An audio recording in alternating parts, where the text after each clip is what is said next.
Time Out for Art. This is Sherry Palferman, and today I want to show you how to paint giant flowers. So the first thing that you'll need when painting a flower is a reference photo, a good reference photo.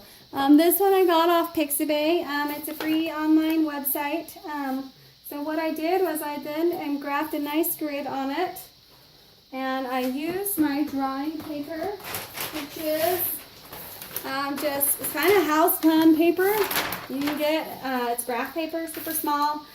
They're 1-inch boxes, and I go in with my drawing pencil and I'm going to draw out my reference photo onto my paper.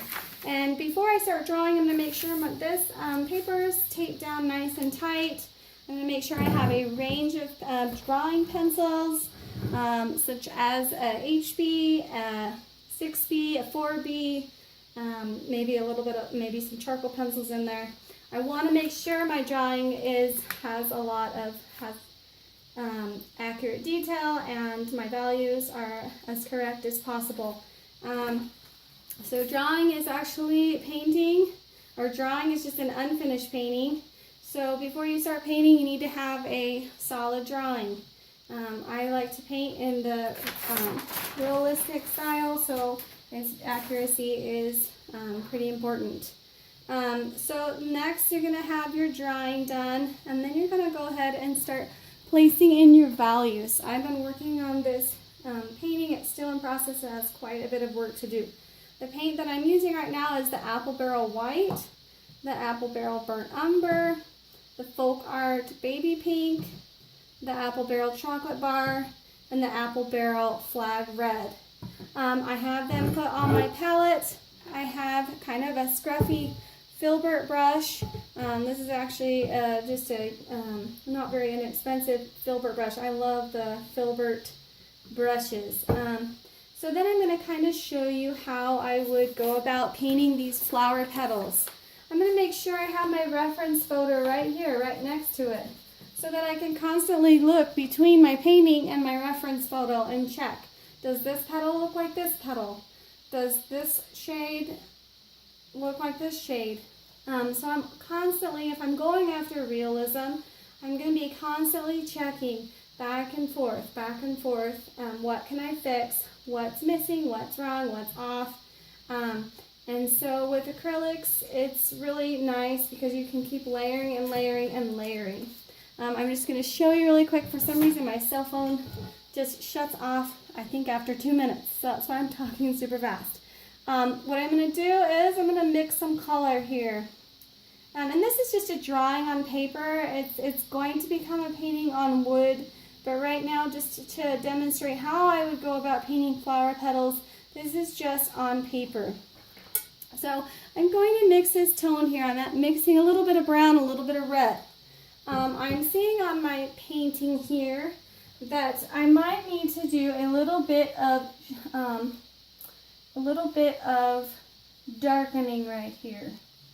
I'm noticing, I'm looking at my reference photo, and I'm saying, you know, that's not quite dark enough. This right here needs to be darkened. So I'm going to go in here with my little brush, and I'm just going to put some paint in, and I'm going to dry brush. I'm going to add a little bit of a scumbling effect to it. Okay, and it's kind of like you're just scrubbing the floors, really. That's all dry brushing is. And since I'm painting on paper, I'm using very little water because I don't want my paper to break down. So when I need to change color, I'm just going to give my brush a nice wipe. I use these flour sack towels from Walmart, super cheap. So there you go. So then I added some darker, and now I'm saying, okay, wait a minute. This little petal needs a little bit more lightness to it. So then I'm scumbling in some light with some of my white. I might even mix some white with my baby pink. So then, and then maybe a touch of red.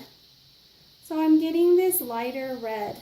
And so I'm seeing here that it's not light enough. So I'm going to go in here and do the same type of thing. I'm just going to scumble it in. I'm noticing, wait a minute, I went too light. So now I got to go back in and kind of bring in some of the darker value back. So So it's a constant battle between your lights and your darks, and basically your lights and your darks and your midtones, and looking back and forth between your reference photo, what are you seeing versus what you're painting. So right here I am just using the squiggly method to blend. Okay, and I'm also noticing it is not dark enough, so I'm going to have to let that dry and go back in with an even darker color. I might mix a little bit of blue with brown. So that's kind of how I do flowers, is I just go back and forth between my reference photo and my painting. I start out with a very detailed drawing to know I'm using my drawing as my map for my values, for my details, so that when I go in and do my painting, I'm not lost or I'm not making up things.